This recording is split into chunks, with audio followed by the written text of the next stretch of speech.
Every night, when the sky grows dark enough and city lights don't obscure the stars, somewhere up there, just above the horizon, a tiny blurry patch flickers. Most people walk past without noticing. Some think it's just another star. Others don't see it all. But that patch is the most distant object the human eye can see without a telescope. And when its light reaches your retina, it has already traveled 2.5 million years. It left its source at a time when humans didn't yet exist on Earth. Our ancestors were only just beginning to master stone tools, and this light was already flying toward us through the void. This distant island of stars is our nearest large galactic neighbor, and today we'll talk about it in great detail. Let's start with the simplest question. What is it exactly?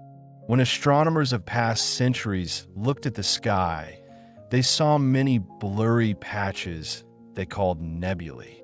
For a long time, it was believed that all these objects were located within our own galaxy, that the Milky Way was the entire universe.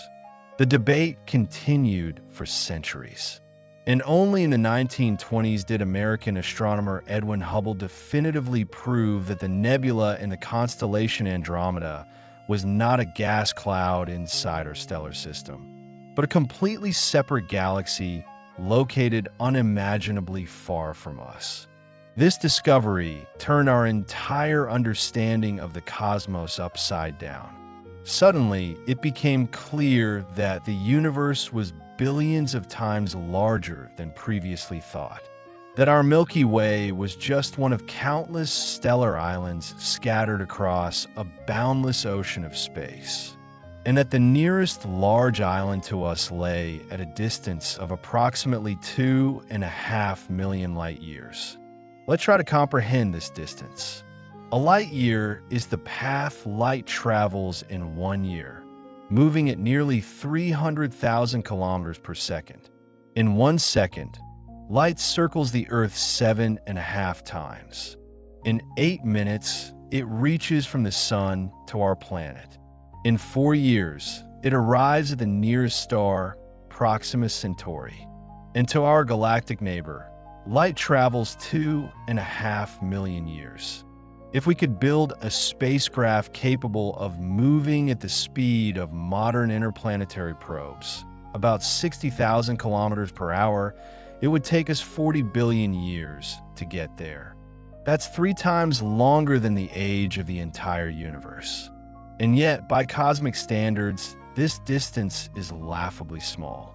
The neighboring galaxy is so close that we can study it in the finest detail. We can distinguish individual stars in its arms. We see clouds of gas and dust from which new luminaries are born. We observe globular clusters orbiting its center. We can even estimate its weight and understand how it moves through space. And here's where things get really interesting. Our neighbor turned out to be significantly larger than the Milky Way. For a long time, astronomers believed both galaxies were roughly equal in size. But recent studies have shown this isn't the case. The neighboring stellar island contains approximately 1 trillion stars. 1 trillion, that's 1,000 billion. For comparison, our galaxy has between 200 and 400 billion stars. That means there, in the constellation Andromeda, there are at least 2 to 3 times more luminaries than we have. Why such a difference? The answer lies in the formation history of both galaxies. Stellar islands don't arise from nothing. They're born, they grow, they collide with each other and absorb smaller neighbors. It's a continuous process of cosmic evolution that lasts billions of years. And apparently, our neighbor was more successful in this process. It consumed more small galaxies. It attracted more gas and dust. It produced more stars. Traces of these cosmic feasts are still visible today. When astronomers carefully study the structure of our neighboring galaxy, they discover numerous anomalies. Streams of stars stretched into long tails, remnants of torn-apart dwarf galaxies, unusual clusters moving differently from other stars, probably cores of absorbed neighbors that haven't yet fully dissolved. Enormous shells of stars surrounding the galaxy at colossal distances, traces of ancient collisions that occurred billions of years ago. It's like reading history through geological layers.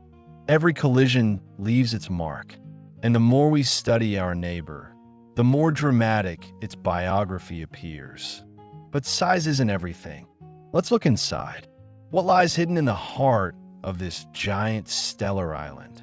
At the very center sits a supermassive black hole. It weighs 100 million times more than the Sun.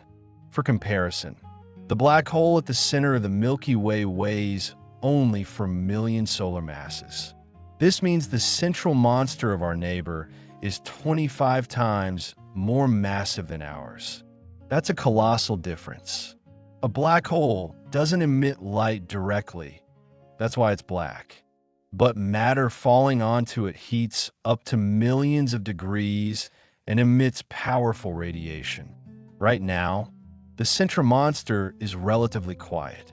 But in the past, it certainly experienced periods of violent activity when entire streams of gas rushed into its insatiable maw, and jets of radiation burst from the galaxy's center with such power that they would have been visible from billions of light years away. Around the black hole lies what's called the bulge, the central thickening of the galaxy. This is a spherical region filled with old red stars. They were born long ago when the galaxy was still young and have been slowly cooling ever since. Our neighbor's bulge is significantly larger and brighter than the Milky Way's. It contains an enormous number of stars densely packed into a relatively small volume. Further from the center begins the disk, a flat structure where most of the gas, dust, and young stars are concentrated. The disk is wound into spiral arms that slowly rotate around the center. It's precisely in the arms where active star formation occurs. Here, giant molecular clouds collapse under their own gravity, giving birth to new generations of luminaries. The spiral structure of our neighbor differs slightly from what we observe at home.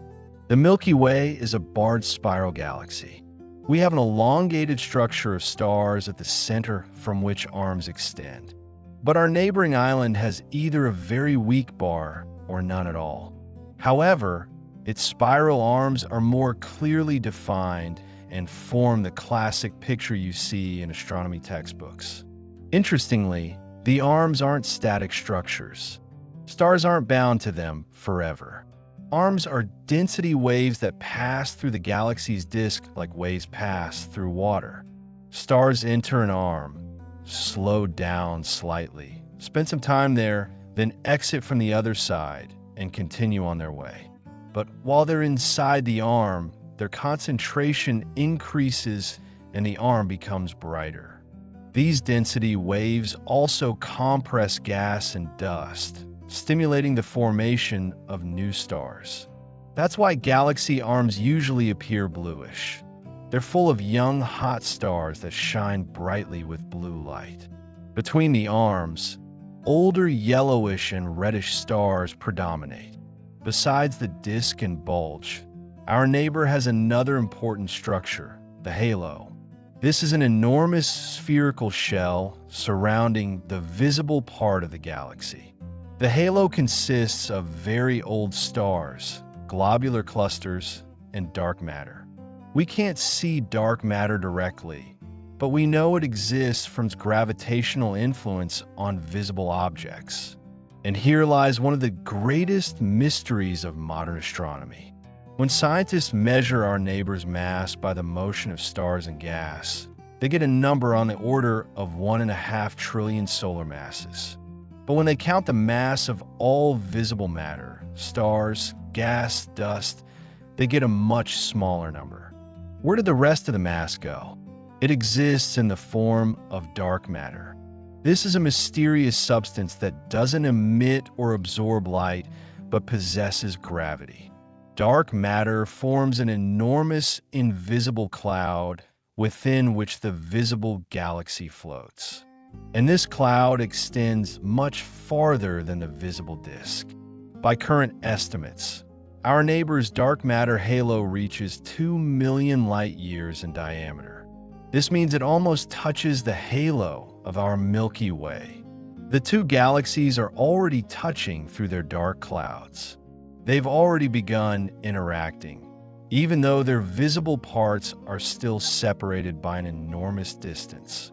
And this brings us to one of the most dramatic predictions of modern astronomy. Our neighbor is approaching us. It's moving toward us at a speed of about 110 kilometers per second. That's slow compared to the speed of light, but over billions of years, the distance between galaxies will shrink substantially. In approximately 4 to 5 billion years, the two galaxies will collide. It will be a grandiose event of cosmic proportions. 2 trillion stars will meet in a colossal dance that will last billions more years. The galaxies will pass through each other, separate, approach again, and eventually merge into one giant structure. But don't panic. When astronomers talk about galaxy collisions, they mean something quite different from collisions between cars or planets. Galaxies are mostly empty space. The distances between stars are so vast that the probability of two luminaries directly colliding is vanishingly small. Even when the galaxies pass through each other, the overwhelming majority of stars won't hit anything. But gravitational interactions will dramatically change the structure of both stellar islands. Spiral arms will be torn apart. Stars will be flung onto new orbits. Enormous streams of gas will rush toward the galactic centers, stimulating bursts of star formation and activating dormant black holes. The sky above Earth, if it still exists by then, will fill with new bright stars and nebulae.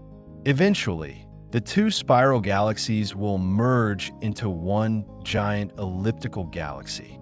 The spiral arms will disappear. Star formation will cease when all available gas runs out. What will remain is an enormous cloud of old red stars, slowly cooling over trillions of years. Astronomers have already coined a name for this future galaxy, Milkomeda or Milkdromeda, from the English words Milky Way and Andromeda. But this won't happen for a very long time yet. Humanity, if it survives, will have plenty of time to accomplish much before the sky begins to change. Now let's talk about what's inside this distant galaxy besides stars and gas. What objects have we discovered there? What have we managed to see with modern telescopes? Let's start with globular clusters. These are dense groups of hundreds of thousands or even millions of stars bound by gravity into spherical formations. Globular clusters are among the oldest structures in galaxies. They formed during the early stages of a stellar island's evolution and have remained virtually unchanged ever since. More than 500 globular clusters have been discovered around our neighbor. For comparison, the Milky Way has about 150. This is yet more evidence that our neighboring island is larger and more massive than ours. Some of these clusters reach enormous sizes. The largest, called G1 or Mayal 2, contains about 10 million stars and may be the core of a dwarf galaxy absorbed by the giants sometime in the past. Besides globular clusters, there are open clusters, younger and looser groups of stars that disperse over time. There are stellar associations, even more diffuse groupings of young hot stars born from a single giant molecular cloud. There are planetary nebulae, beautiful shells of gas shed by dying stars. There are supernova remnants, expanding clouds of matter ejected during explosions of massive luminaries. All these objects can be studied individually. Modern telescopes, such as the Hubble Space Telescope and its successor, the James Webb, can distinguish individual stars in our neighbor. We can measure their brightness, determine their chemical composition, estimate their age. This gives us invaluable information about the galaxy's history. One of the most interesting discoveries in recent years involve a ring of star formation found in our neighboring galaxy's disk. At a distance of about 40,000 light-years from the center runs a zone of active new star birth. This ring contains many young hot stars shining with blue light and is rich in gas and dust. The origin of this ring isn't entirely clear. Perhaps it arose from a collision with one of the dwarf satellite galaxies. Perhaps it's a consequence of internal processes in the disk. In any case, it's evidence that our neighbor is far from finished with its development. It continues to give birth to new stars, though perhaps not as actively as before. Speaking of satellites, like the Milky Way, our neighboring galaxy is surrounded by a retinue of small dwarf galaxies. These tiny stellar islands orbit their host and are gradually being absorbed by it. Some of them have already begun to break apart.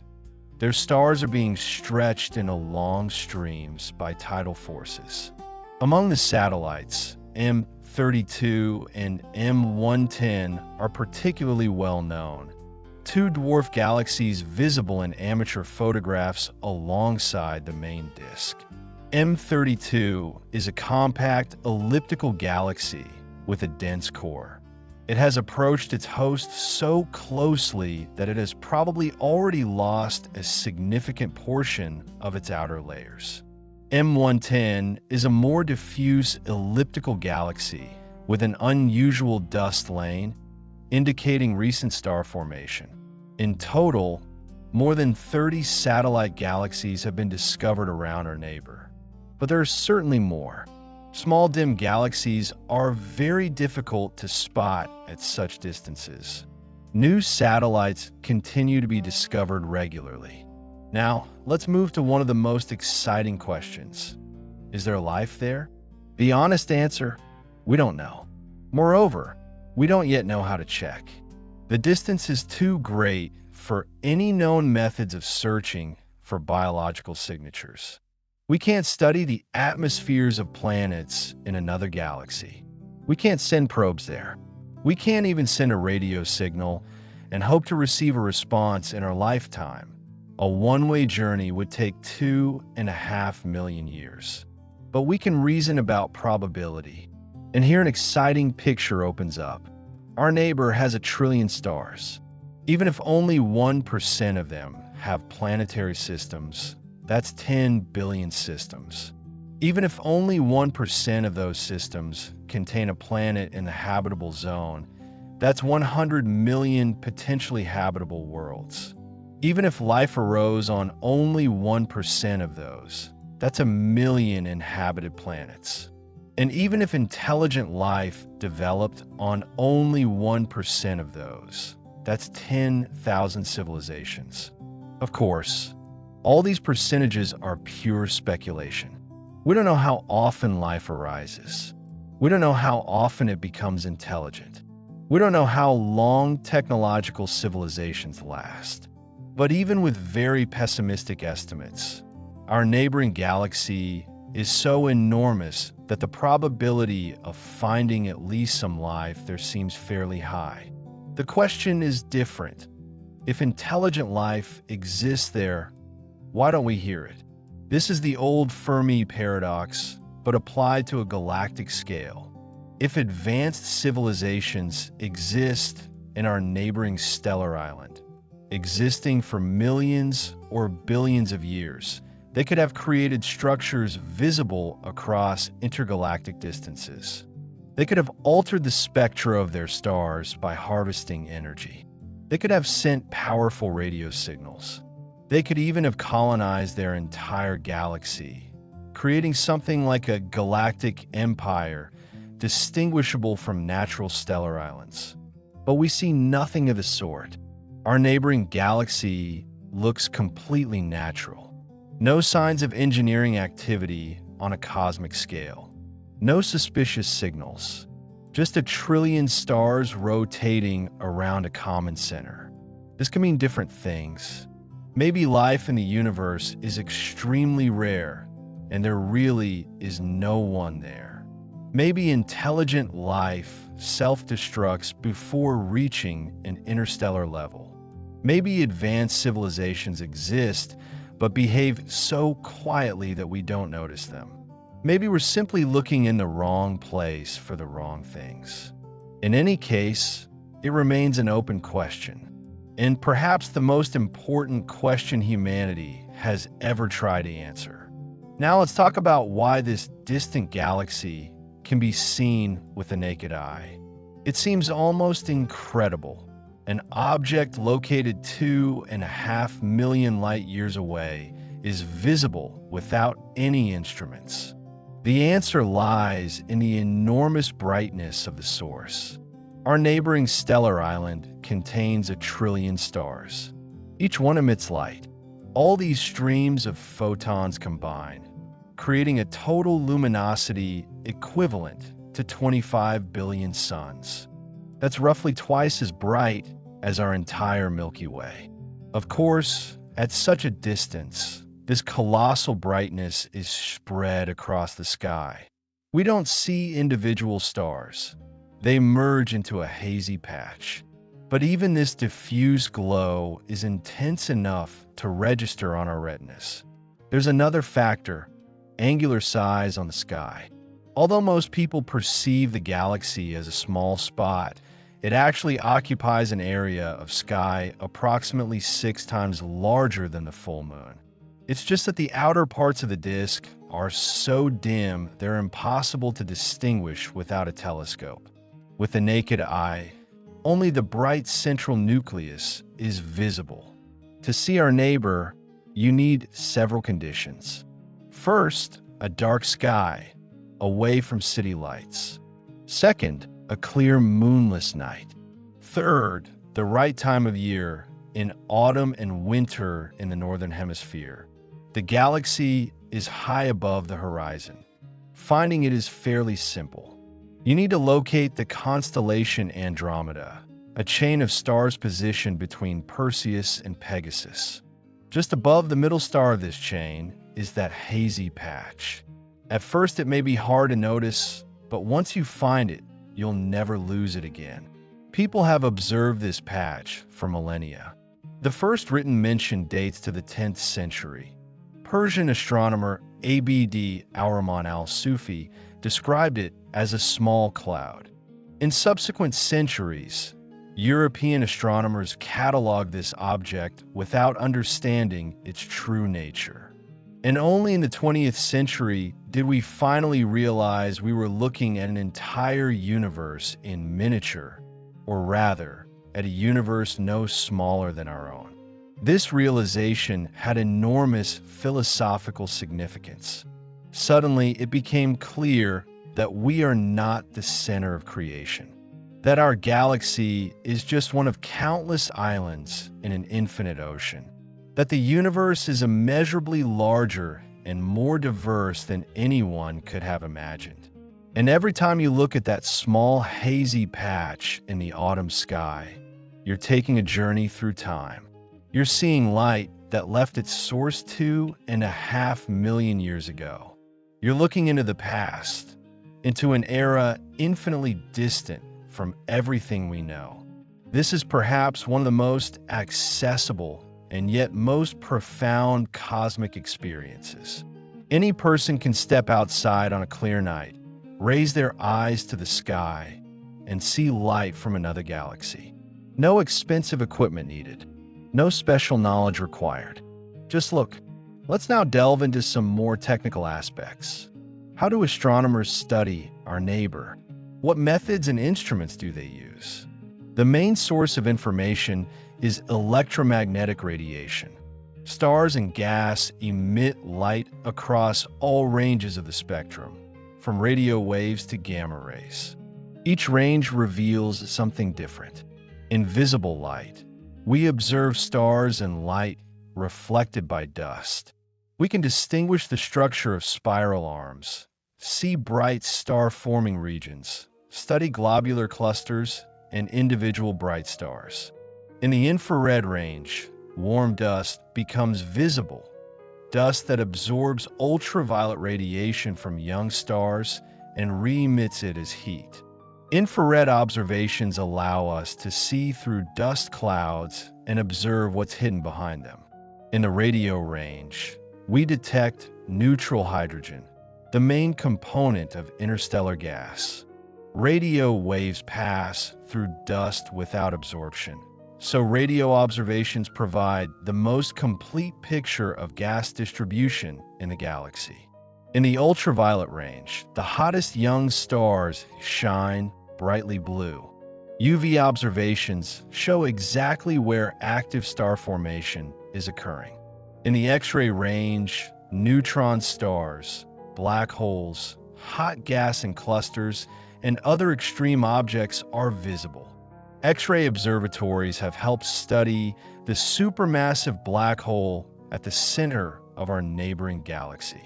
Modern telescopes allow us not just to photograph the galaxy, but also to perform spectroscopy, analysis of light separated into its component wavelengths.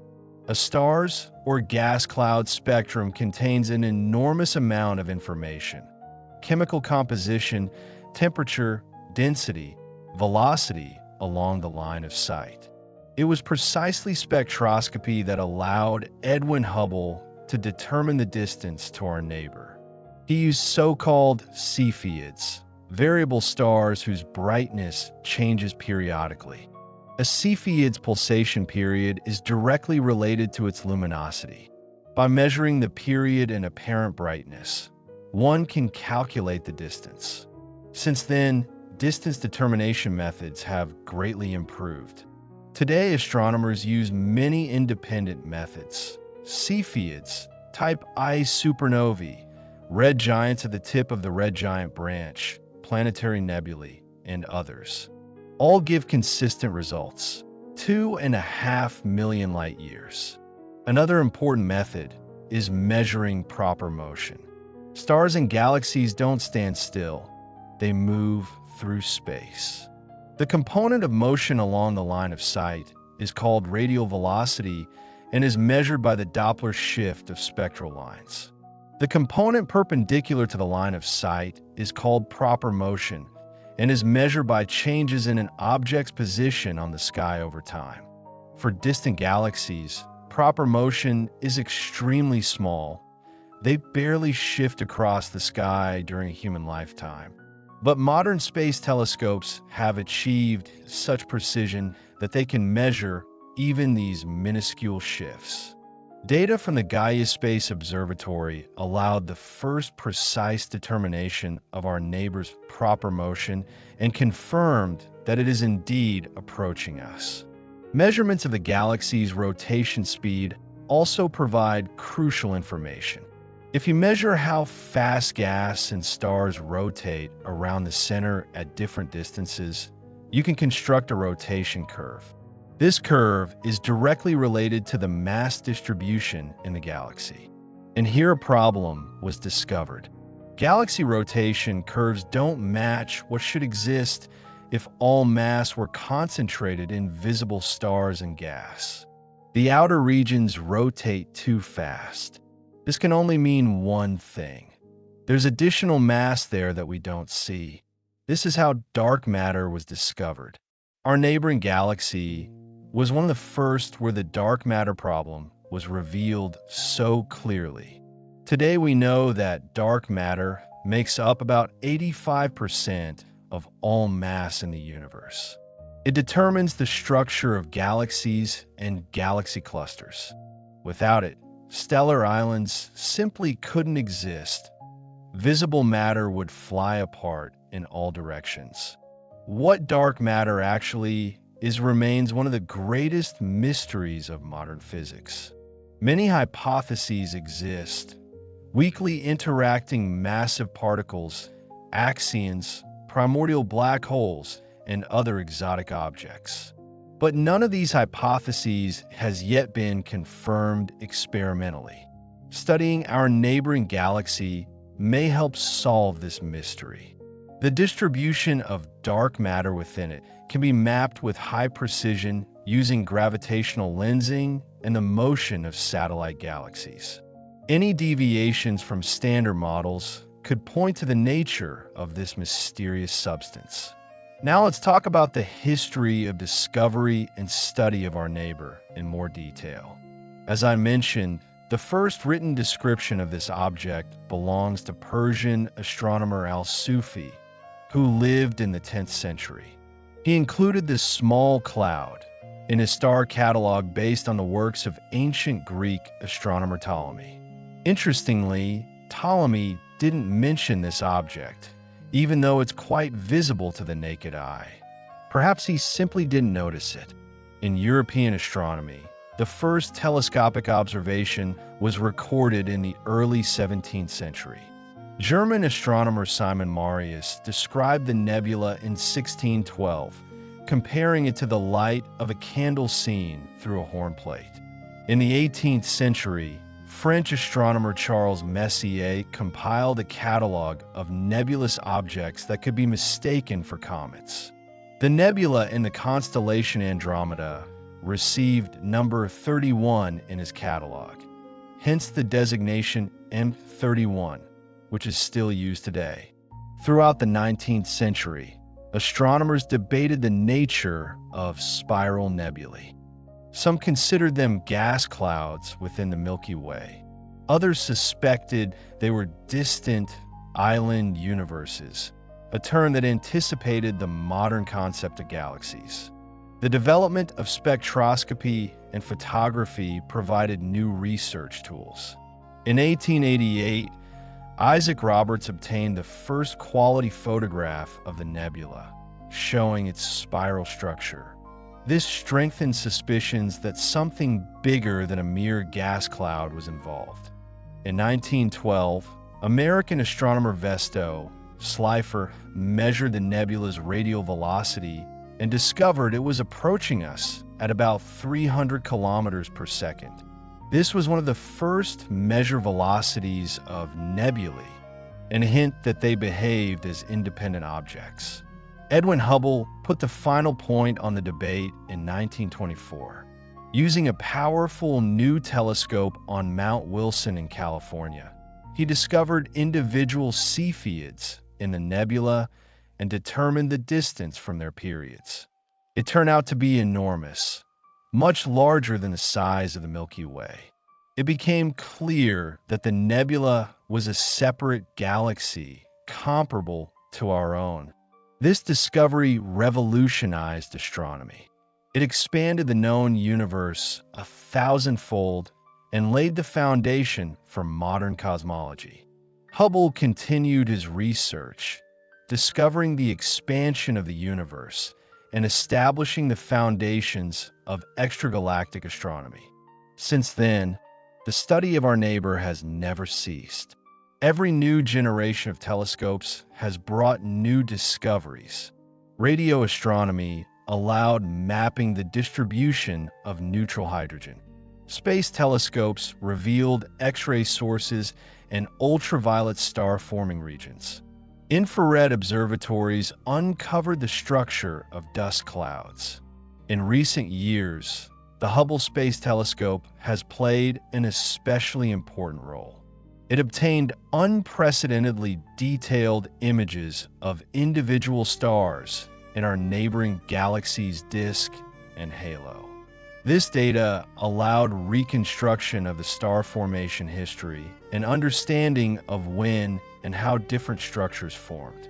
The newest James Webb Space Telescope, launched in 2021, continues this work.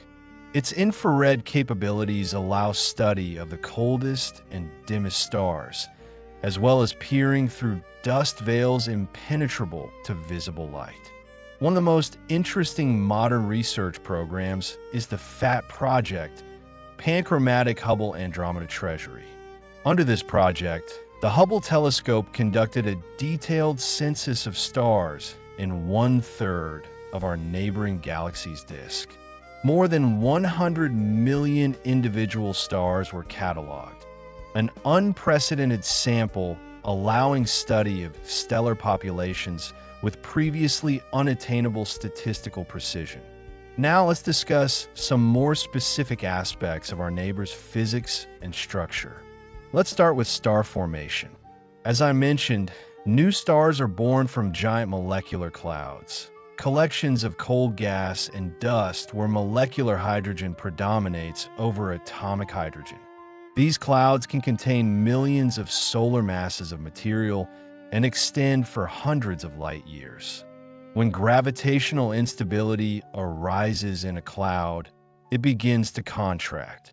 Denser cores form inside, which collapse further.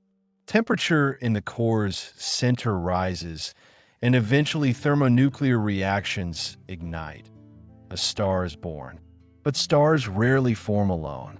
A typical molecular cloud produces entire clusters containing from several dozen to several thousand stars. Most of these clusters gradually disperse under gravitational perturbations, and their stars dissolve into the galaxy's general stellar population. In our neighbor, star formation occurs predominantly in the spiral arms and in that ring I mentioned earlier. The overall star formation rate is estimated at about 1 solar mass per year. For comparison, in the Milky Way, this figure is about 3 solar masses per year. This might seem paradoxical. A larger galaxy produces fewer new stars, but actually there's no contradiction. The star formation rate depends not only on the total mass of gas, but also on its state. Gas in our neighbor is probably less turbulent and more stable, which slows cloud collapse. Another factor is the galaxy's history.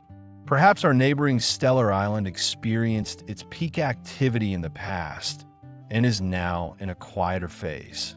Traces of this past activity are the billions of old stars in the bulge and halo. Now about chemical evolution. Stars aren't just sources of light. They're cosmic factories for producing heavy elements. Primordial nucleosynthesis in the first minutes after the Big Bang created only hydrogen, helium, and traces of lithium.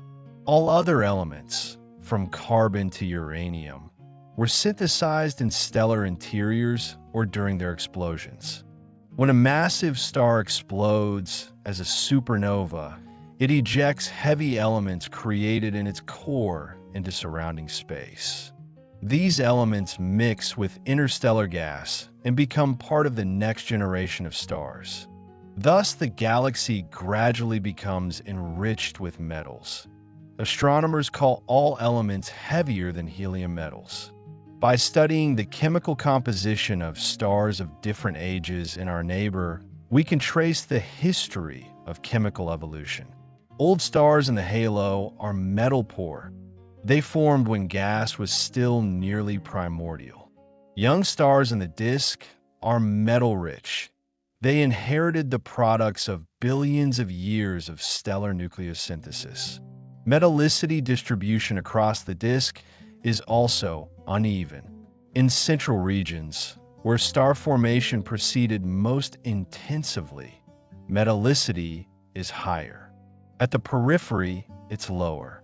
This metallicity gradient is another key to understanding the galaxy's history. Now about magnetic fields. Galaxies aren't just collections of stars. They're permeated by magnetic fields that play an important role in interstellar medium dynamics. Our neighboring galaxy's magnetic field has been measured using radio astronomy methods. It has a complex structure following the spiral arms. Field strength is several microgauss, millions of times weaker than Earth's magnetic field. But at galactic scales, this is enough to influence the motion of charged particles and the distribution of cosmic rays. The origin of galactic magnetic fields is a separate interesting problem. The initial seed fields are thought to have been very weak, but were amplified through the galactic dynamo mechanism, a process analogous to Earth's and the Sun's dynamo, but operating on colossal scales. Let's talk now about kinematics, the motion of stars and gas inside the galaxy. The disk rotates differentially. Inner parts complete a full revolution faster than outer parts. The rotation period in the solar orbit region is about 200 million years. But the spiral arm structure isn't destroyed by this differential rotation thanks to the wave nature of spirals I mentioned earlier. Besides ordered rotation, stars perform chaotic motions relative to their mean circular orbits. Velocity dispersion in the disk is several tens of kilometers per second. In the bulge and halo, it's even higher. Chaotic motion predominates there rather than rotation. Studying kinematics provides information about mass distribution. The more massive a galaxy, the faster its parts rotate at a given distance from the center. This is precisely how dark matter was discovered, through the too fast rotation of outer regions. Modern observations allow measuring not only average velocities but also individual motions of separate stars. Data from the Gaia Space Telescope revolutionized this field. Although Gaia is designed to study our own galaxy, its precision is sufficient to measure motions of the brightest stars in our neighboring island. Stars moving differently from others are particularly interesting. They may be remnants of absorbed dwarf galaxies, ejected during dynamic interactions, or simply on eccentric orbits. Each such anomaly is a key to understanding the galaxy's history. A separate topic is variable stars and transit events. Variable stars change their brightness over time. Causes can vary: pulsations, eclipses in binary systems, flares. Some types of variable stars have well-studied period luminosity relationships, making them important tools for measuring distances. Thousands of variable stars have been discovered in our neighboring galaxy. These include Cepheids, which I already mentioned, long-period Maris, eruptive or Coroni borealis stars, explosive novae, and many other types. Each type of star tells its own story about stellar evolution and galaxy structure. Transient events are flares that occur once or very rarely. The most dramatic are supernovae. Several supernovae have been observed in our neighbor over the past 100 years. Studying their remnants helps understand explosion mechanisms and galactic enrichment with heavy elements. Even rarer events include neutron star mergers and black hole formation. Such events are accompanied by gravitational waves that the LIGO and Virgo detectors began registering several years ago. No event from our neighboring galaxy has been recorded yet, but it's quite possible in the future. Let's now talk about technologies and the future of research. Modern astronomy is experiencing a period of unprecedented flourishing. Telescopes are getting larger, detectors more sensitive, computers more powerful. Each new generation of instruments reveals something new. Several breakthroughs are expected in coming decades. Extremely large telescopes on Earth will achieve resolution comparable to space-based ones. New space observatories will cover spectral ranges inaccessible from the surface.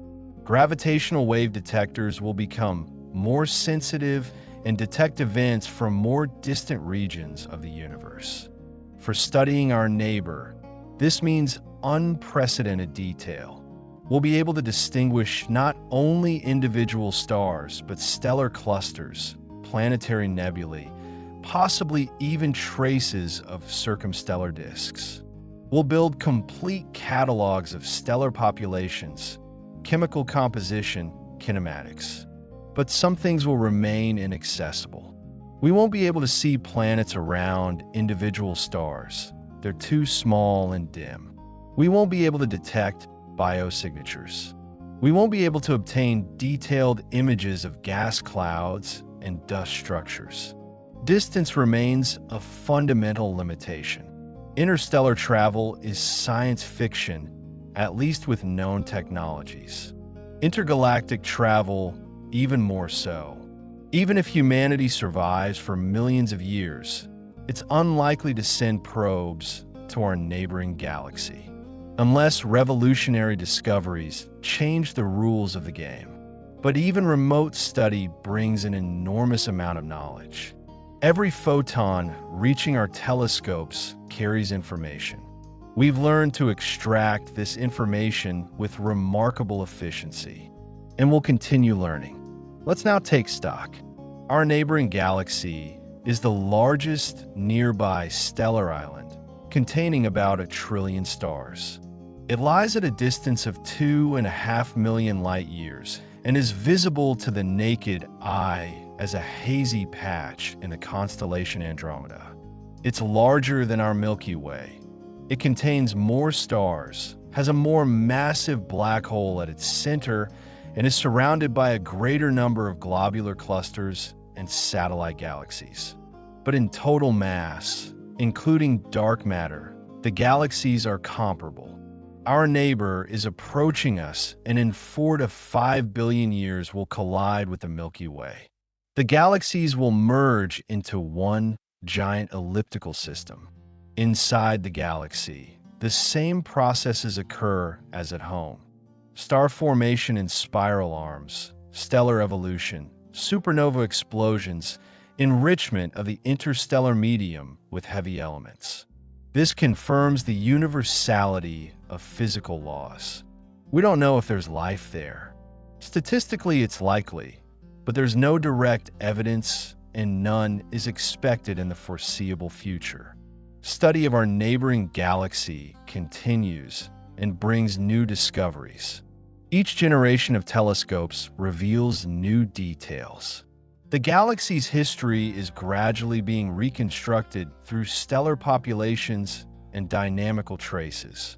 This is one of the most studied objects beyond the Milky Way and simultaneously one of the most mysterious. Every answer generates new questions. Science moves forward. Let's delve into a few more specific topics. First, gravitational lensing. According to general relativity, massive objects curve space-time around themselves, and light passing through this curved space is deflected from a straight path. This is called gravitational lensing. If a massive galaxy lies between us and a distant source, it can act as a lens, magnifying and distorting the source's image. In extreme cases, multiple images or even rings are created. Our neighbor also acts as a gravitational lens.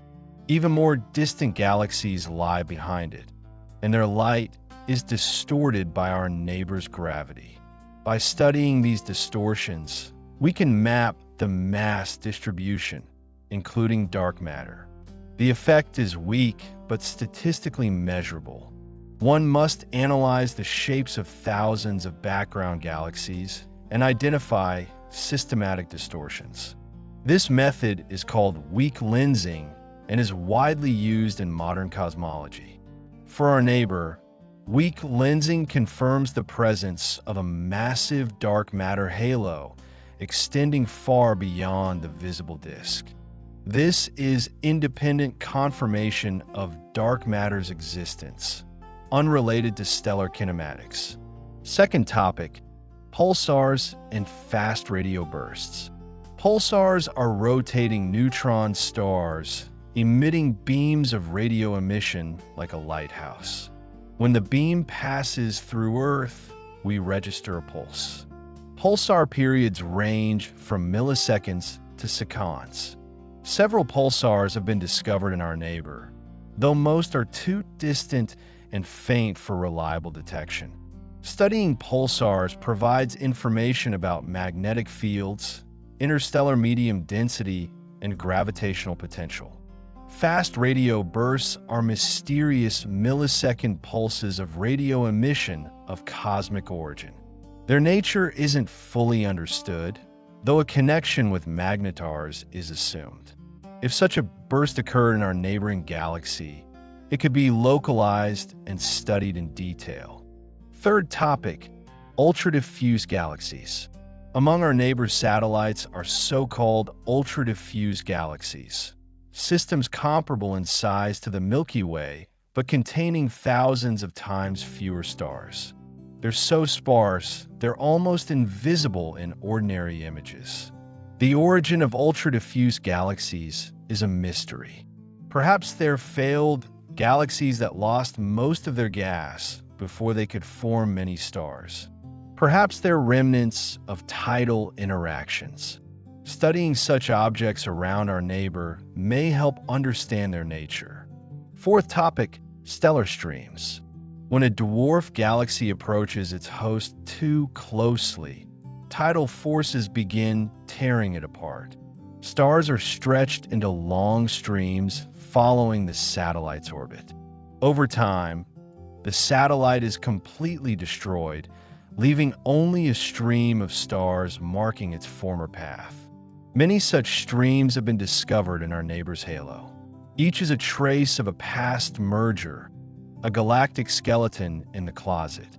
Studying streams allows reconstruction of how many galaxies the giant has absorbed over its history. These streams also help measure the shape and mass of the dark matter halo. Stars in the stream move along an orbit determined by the gravitational potential. By measuring their positions and velocities, one can reconstruct this potential and thus the dark matter distribution. Now let's talk about some recent discoveries and current research. One of the most important discoveries in recent years is a refined mass estimate for the galaxy. For a long time, it was thought our neighboring galaxy was significantly more massive than the Milky Way, perhaps by 2 to 3 times. But new data, based on precise measurements of star and satellite motion, showed the difference isn't as great. Both galaxies have roughly equal total mass, though our neighbor contains more stars. This has important implications for understanding the future collision. If the masses are roughly equal, the galaxies will interact as equal partners rather than predator and prey. The merger result will be more symmetrical. Another interesting discovery relates to collision history. Analysis of stellar streams in the halo showed that our neighboring galaxy absorbed several large satellite galaxies in the past few billion years. Traces of these events are long tails of stars stretched around the main disk. Each such tail is a torn-apart dwarf galaxy gradually dissolving into the host's halo. Particularly notable is an event scientists call the merger with M32P, a hypothetical galaxy that was once the third largest member of a local group. It collided with our neighbor about 2 billion years ago and was almost completely destroyed. Its core, what remains of the central part, is known today as M32, the compact satellite galaxy.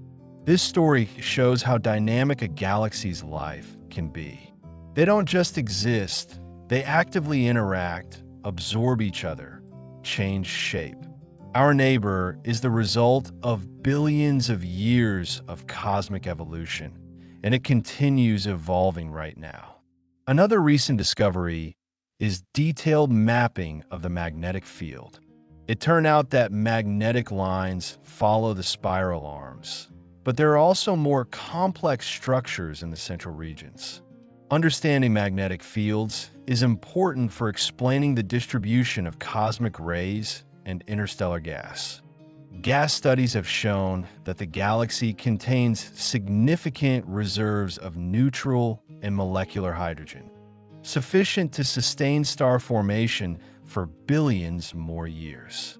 Some of this gas is in the outer disk regions and may have been captured from intergalactic space.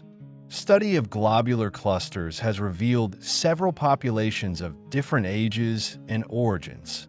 Some clusters formed together with the main galaxy. Others were captured during satellite absorption. This provides valuable information about the stellar island's assembly history. Now let's discuss some deeper scientific questions related to studying our neighboring galaxy.